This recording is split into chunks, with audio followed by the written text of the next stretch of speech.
much. I'd like to thank everybody for joining us today. The purpose of the meeting is to help you better understand the requirements that we have and the process itself. Just stop my video, sorry for that. We're going to have a brief look. Sorry, my slides aren't working. What we'll do today is have a brief look at what HI and SOCI are about, look at the tender requirements. The project team will give more detail around that, the guidance on how to submit your tender, and then details about the scoring methodology and some general information and advice. I'll hand over to Alison now, who will give you a bit of background about HI. Ready? Highlands and Islands. Oh. Sorry, can you hear me? Yes, we can. Sorry, it was breaking up at my end. Apologies for that. Yeah, so for those who don't know us, Highlands and Islands Enterprise is the Scottish Government's economic and community development agency for the north and west of Scotland. We have a long history, having been in existence as the Highlands and Islands Development Board and then HIE for over 50 years. The organisation comprises its headquarters in Inverness, and we have a network of 8 area offices from Shetland to Argyll and from the Western Isles to Murray. The next slide sets out our vision, which is to build sustainable and inclusive growth in all parts of the region. To do this, we deliver 3 interdependent priorities based around our support for business, communities, and developing the conditions for growth. Thanks, Marianne. Okay, I'll just quickly go over this slide. As we were told earlier on, the slides will be made available to you all, and they'll be all uploaded to PCS as well as getting from the Supplier Development Programme, so we'll not just quickly go through some of the slides rather than focus too much on them. You can see here we have a procurement strategy which was released and updated last year in 2021. You can see what our mission statement is there, and one of our main focuses is to help the transition from net zero and community wealth building. Over to Zoe now. Thanks, Marianne and Alison, and good afternoon, everyone. Thank you for joining us. I'm the lead analyst in the Economic Research Insights team, but we say Insights team for short, and I have a few slides to walk you through our organisation. So you are probably already familiar with us. We're the new kid on the block. In fact, I actually think we're 2 years old today. And we're the first enterprise agency to be created after devolution. So we've got a little bit of time to catch up on. But as you can see, we have a very clear ethos to be for the South, like HI, recognising our own specific challenges, needs and opportunities, by the South, which means our community and place are at the heart of what we do, and in the South. So not only in a practical sense, we have a hub and spoke structure to our office space around 2 local authority areas, but it also refers to the level of visibility and engagement that we are delivering within the South. We are led by a vibrant board, and we also have an economics committee who report to the board and provide a lot of guidance to my team regarding research priorities. And overall, our vision is to establish the South of Scotland as a centre of opportunity, innovation and growth. And as the next slide shows, Marianne, the SOCI Act clearly identifies our key aims. And the SOCI Enterprise Act has been a really interesting piece of legislation, least of all because it has placed communities and place and environment at the very centre of what we do. We have specific responsibilities related to net zero fair work, and we are also challenged with supporting the development of a wellbeing economy for the South. And this is where Lot 3 really comes in, as we'll go into more detail, and also, as you can see, in our scope, as research and a strong evidence base is really the key mechanism for us to facilitate the delivery of these aims. We also have a commitment to work collaboratively, which is why I'm here today, and not just with other economic agencies such as HI, but local authorities and others. And I think our work to develop the regional economic strategy has been a real testament to that outlook. And since I've looked at the legislative landscape, I'll just quickly touch on the policy landscape, which is demonstrated in our next slide. And I won't go into all of these details, but it's really just to show how we sit within this policy landscape. So of course we've got the NSET, which we'll probably all be familiar with, and key themes that sit under that.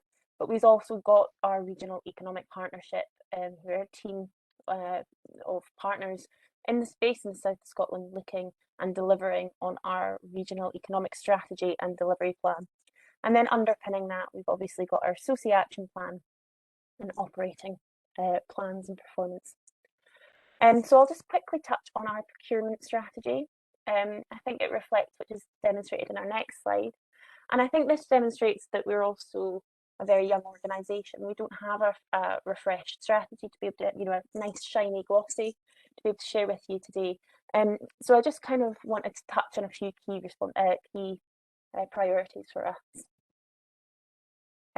So the procurement is the key mechanism that SOCI can use to contribute to sustainable economic growth of our region, and our key priorities include aspects such as community wealth building, really driving home that place-based approach and acknowledging what that means for the south of Scotland economy, net zero and fair work as well. So that's my very quick whistle-stop tour of the south of Scotland, and I'll pass back to Hi to lead us through tender requirements. Thank you.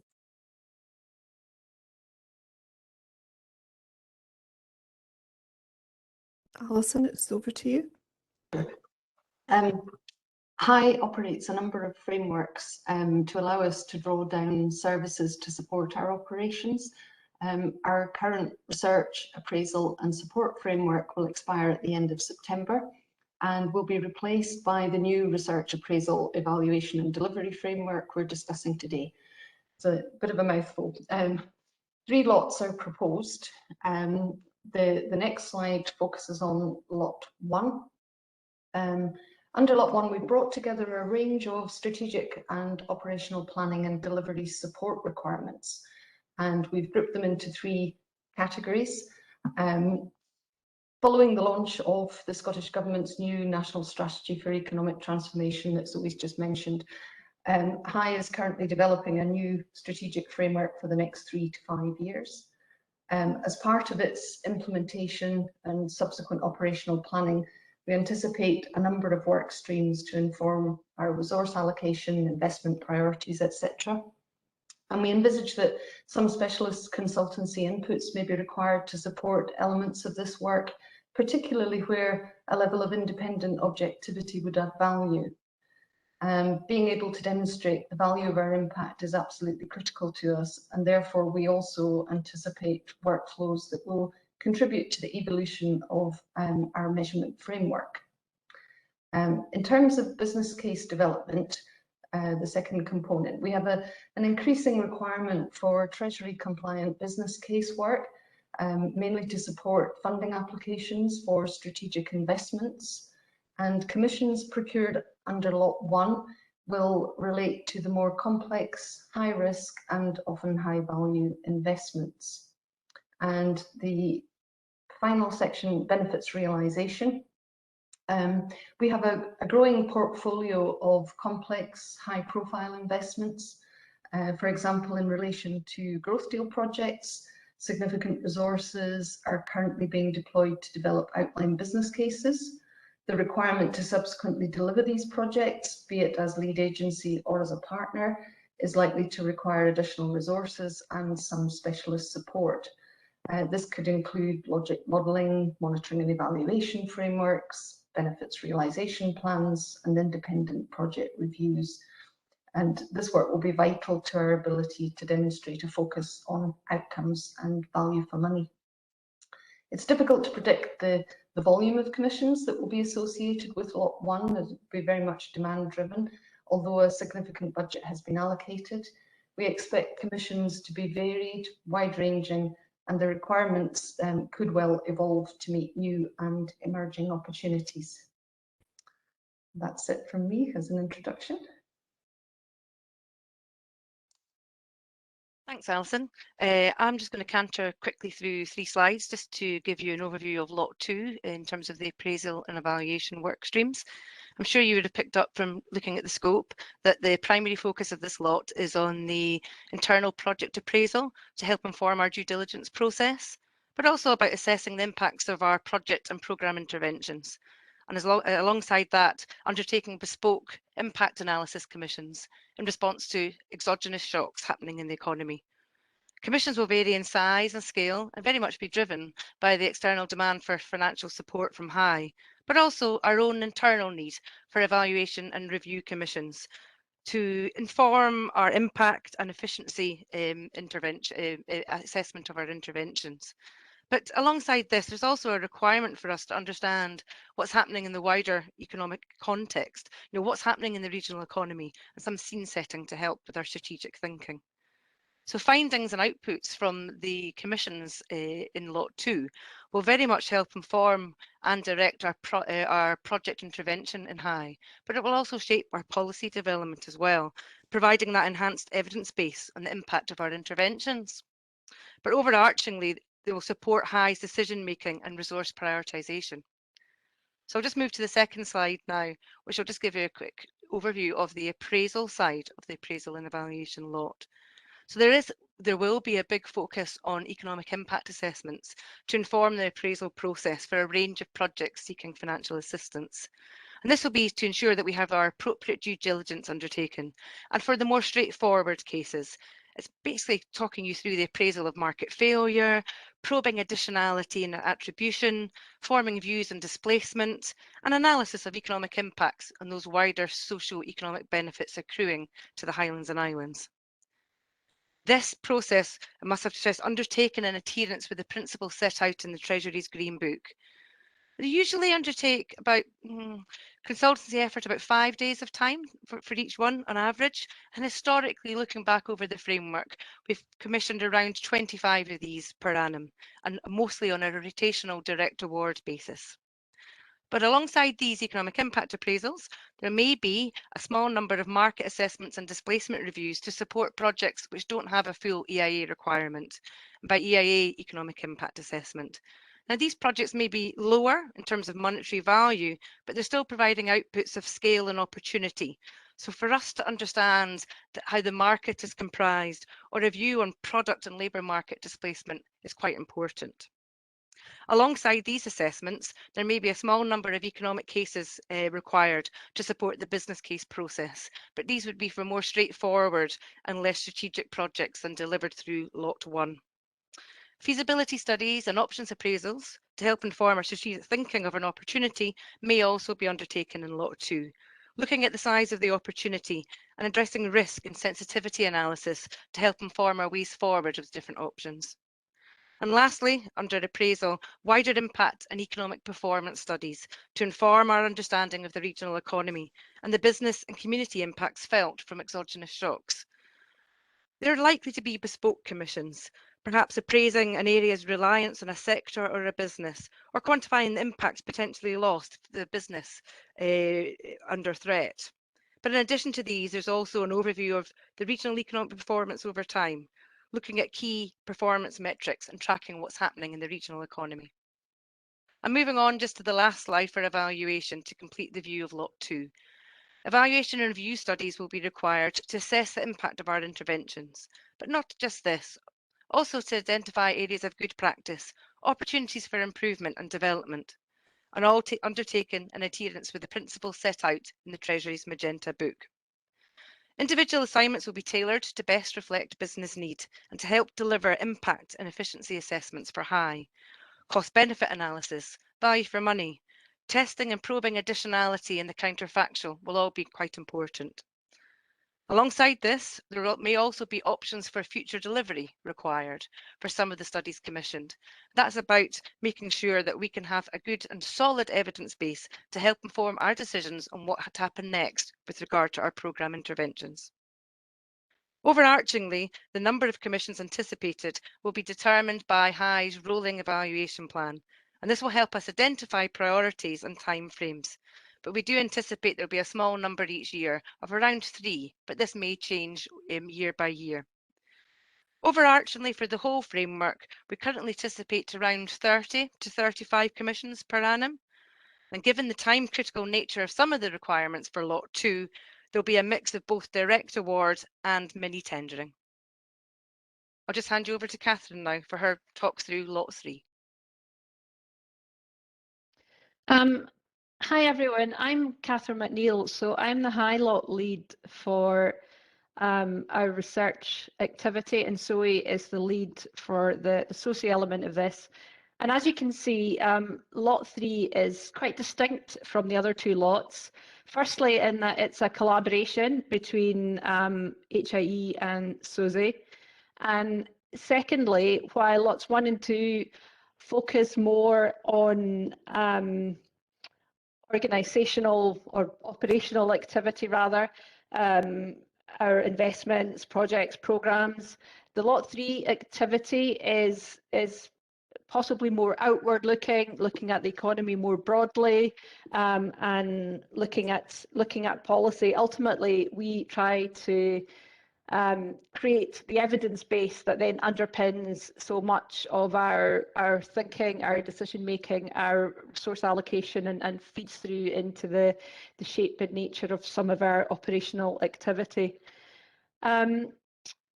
Commissions will be varied in nature. There will be a mix of primary, secondary, tertiary research.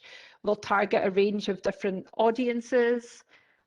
Some commissions will be quite high value. Typically, again, if we compare with lots 1 and 2, the nature of commissions will tend to be lower in volume but higher in value. But this will vary from one end of the scale. We may have commissions such as a recent Rural Scotland Business Panel, which is a collaboration between High, SOSI and Scottish Government, right down to the other end of the scale where we might have commissions that are maybe in the range of maybe £20,000 to £30,000.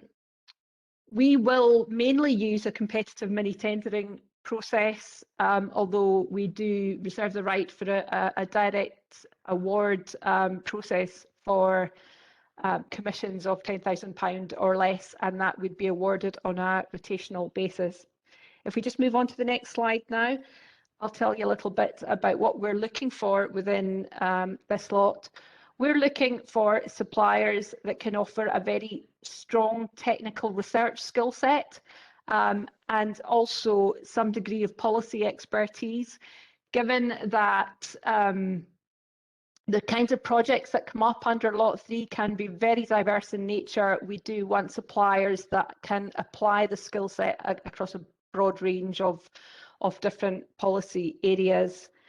The types of themes that we'll be looking at will be closely aligned with those in the National Strategy for Economic Transformation, and we've outlined the 5 kind of key programmes there, the 5 key policy programmes, but not exclusively so. And if we move on to the next slide, I'll just flag something of High's research priorities.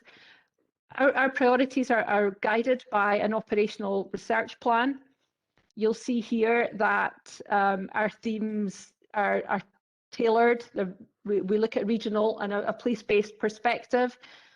Within this, we're interested in our own regional story, just understanding something of our region, its strengths, its weaknesses, the disadvantage we face. Net zero, a very strong theme across the board. Sectoral opportunity, our own people, rural areas have such acute demographic challenges, and population attraction is so vital to our future. So that'll be a key area of focus. And finally, our language, our culture and heritage, it's part of what makes us as a region so unique, so distinct. And there will be components of that we'll be interested in. Our research priorities will evolve, and the plan will be updated on a regular basis. So projects will be bespoke and tailored to the particular requirements of the time. I'll move on to Zoe, and she'll tell you a little of SOSI's thinking around research priorities and what may come through this lot. Oh, thank you, Catherine. So, as I previously outlined, much of our research is guided by that strategic push to develop our evidence base in the South, which has historically been lacking. and to inform that outward-facing picture, similar to as Catherine's outlined previously. So we've got our economics committee, as I highlighted previously, and they've challenged us recently to 7 key research areas for the upcoming year, and exploring really broad challenges. If you look at that slide there, we've got quite a lot to cover. So that ranges from demographic change, so that community is very place-based focused, research exploration of community wealth building. It includes aspects like the wellbeing economy, like really scoping what that means for the south of Scotland, right through to natural capital, and looking what the south has to offer in that regard, and to perhaps more traditional aspects around housing and innovation and infrastructure. And as I previously highlighted, we have further research aligning to the delivery of our regional economic strategy themes. And as Catherine has highlighted too, we don't know what we don't know. So this plan outlines where we're going, and these are really key big ticket items. But we've also arranged an element of capacity to adapt to future needs as that's raised throughout our kind of journey in developing this evidence base. And that is adapted to the needs of ourselves, but also our partners in the south. And I'll just throw it back to Hi to move on to the nitty-gritty elements. Thank you. Okay, thanks Zoe. I'm now going to go through a few slides about the actual process. The lot leads have given you an overview of the scopes for each of the lots. So what I will chat to you about is the actual process itself and what you need to think about when you're putting in place your submissions. So this first slide actually highlights the key dates in the process. The ones in red are the ones that are really important and that you must make sure that you've got a note of these. The first one relates to the last date for you asking any questions, which is noon on the 26th of April. There is no query or question that is a silly question, as it were.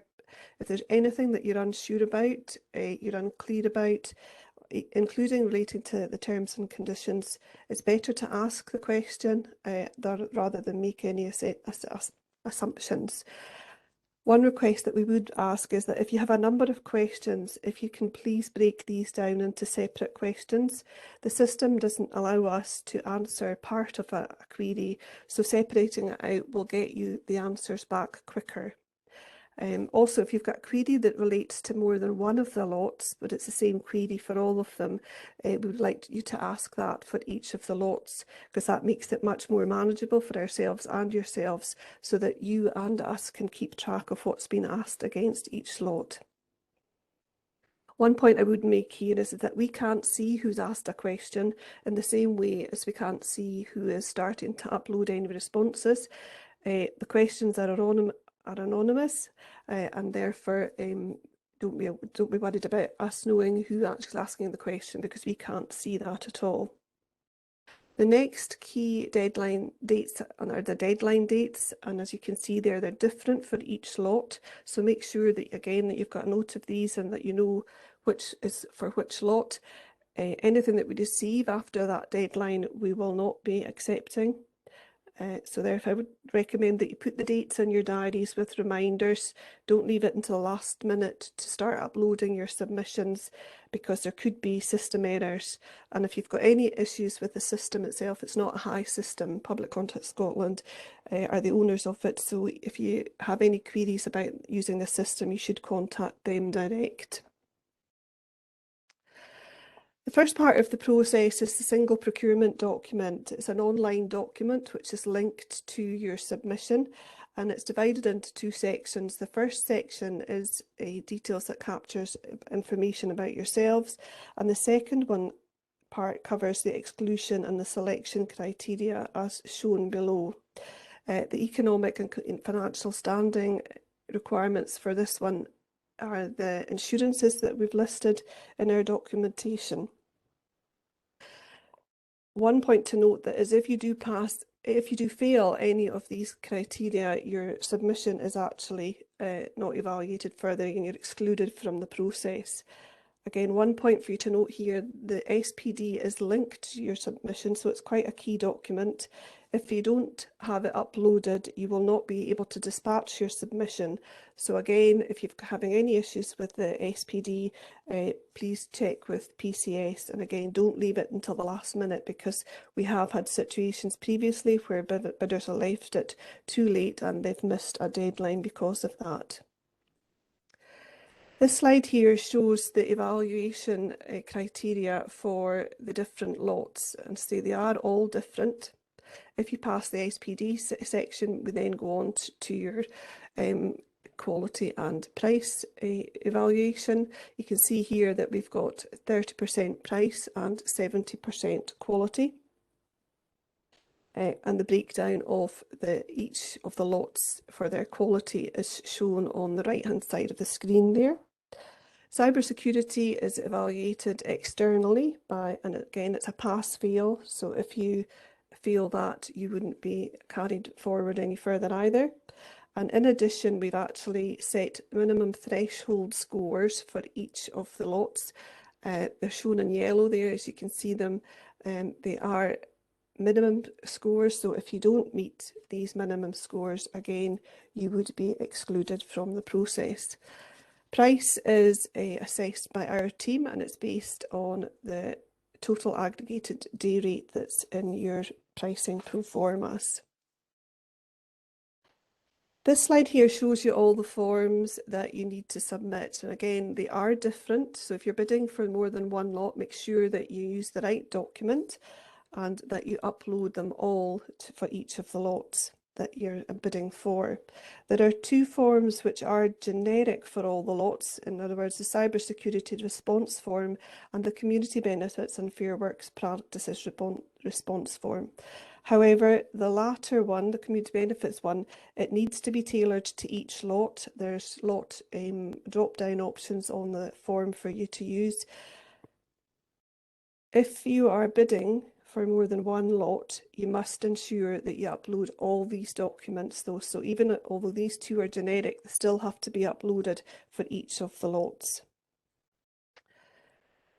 The pricing pro forma that you're provided with is the only area where you should put your pricing details. You must not identify that information in any part of the rest of your submission.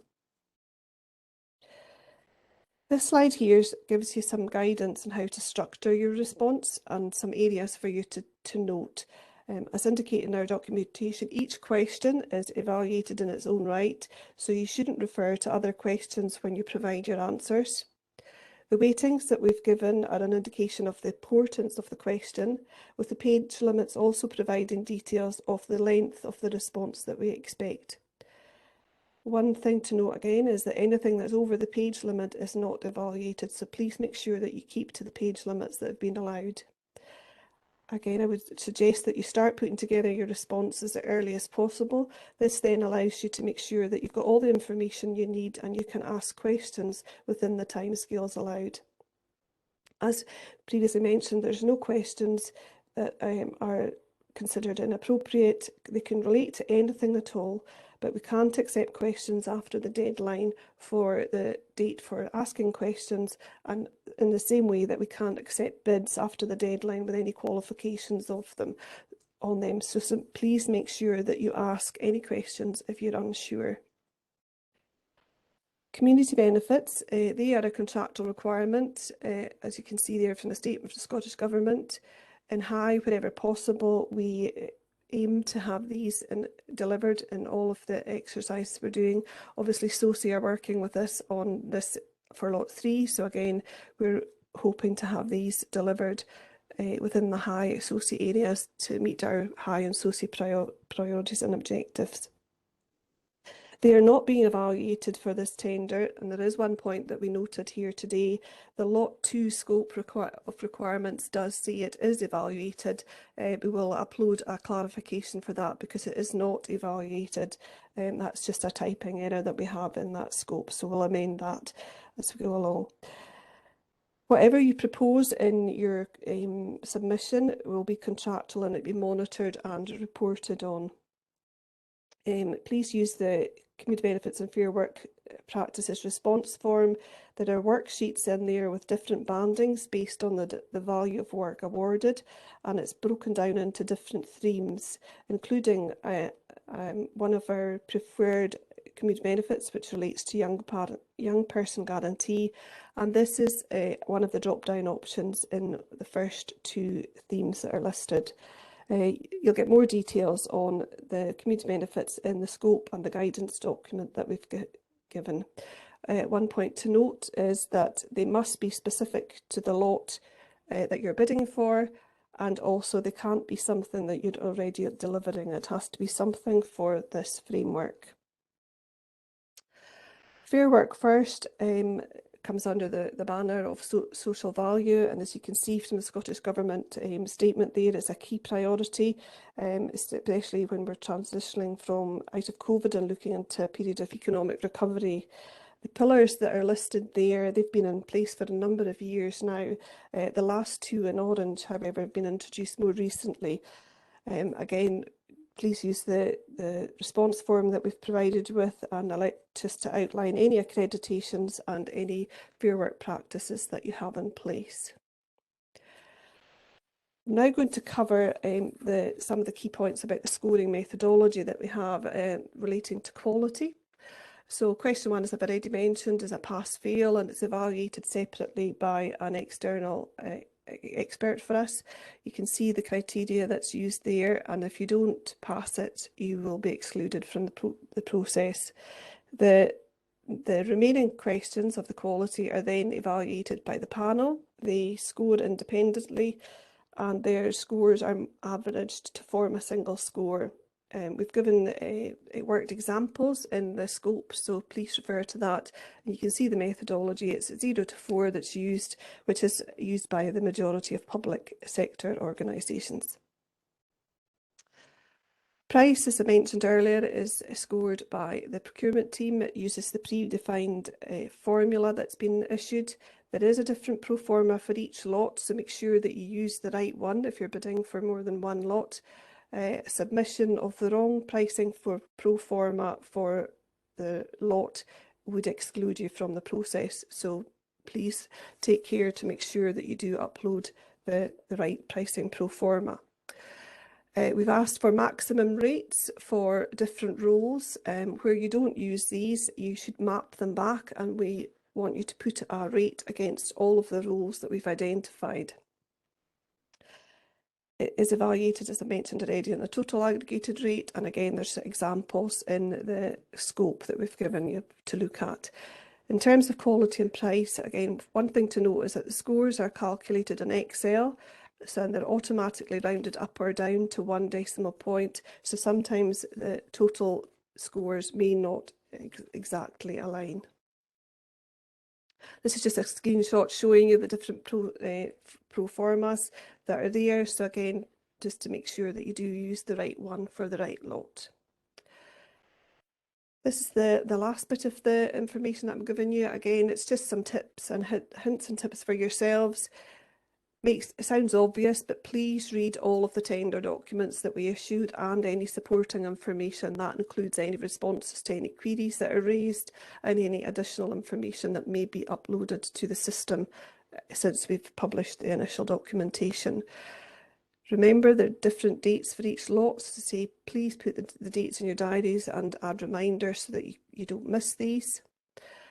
Use the query function to ask your questions. Again, point 4 here is actually very important, but a lot of people do miss it.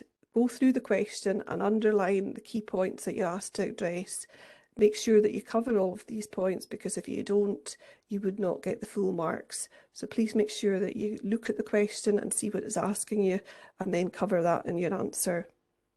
Remember as well that the lots are, as well as the questions, are also evaluated in their own right. We have different panels and they've got their own documentation, so make sure that you've aligned everything up. Where not asked, please make sure you don't include any web links, references, etc., because if you do include these, they will not be evaluated, and make sure that you keep to the page limits. One of the tips that somebody gave us before, which I think is probably quite useful, is get somebody else to read your response and see if it makes sense to them, because if it doesn't, there could be something that you've missed out as well. And sometimes when you're doing it yourselves, it seems obvious to you, but it's not actually in your response. Don't cut and paste as well. We do have had situations where we've been called different organisations, etc. So make sure that your responses are tailored to high and SOCI where appropriate, and also to the relevant lot that you're doing. Really important point here is that we can only award points, scores on what you've actually written down. We can't take into account any prior knowledge, etc. So make sure that if you're trying to tell us something, don't assume that we know about it or anything else. Write it down and make it clear what it is you're trying to tell in terms of your answer. And the last point before anything else is make sure that you give yourselves plenty of time. As I say, we have had situations before where people leave things to the last minute and they maybe get technical hitches, which then means that they miss the deadline. And unfortunately, if it's a technical hitch due to your own systems, we are not able to accept anything, and we don't accept email submissions either. And apart from it being a legal requirement for us to give you feedback, we are quite committed to giving bidders feedback in terms of all the processes that we do. So regardless if you've won or not, we will give you feedback on your tender submissions. Some signposting here for you, some links that may be useful in terms of this tender. So again, I'm not going to go through them all because they're there and you'll get the submission, the PowerPoint, beg your pardon. And you can see that the links are there for yourselves. And any additional questions after today will be uploaded to PCS, and we'll give you everything, share everything equally between everybody so you've all got the same information. And then that's thank you for just listening to us, and then over now I think to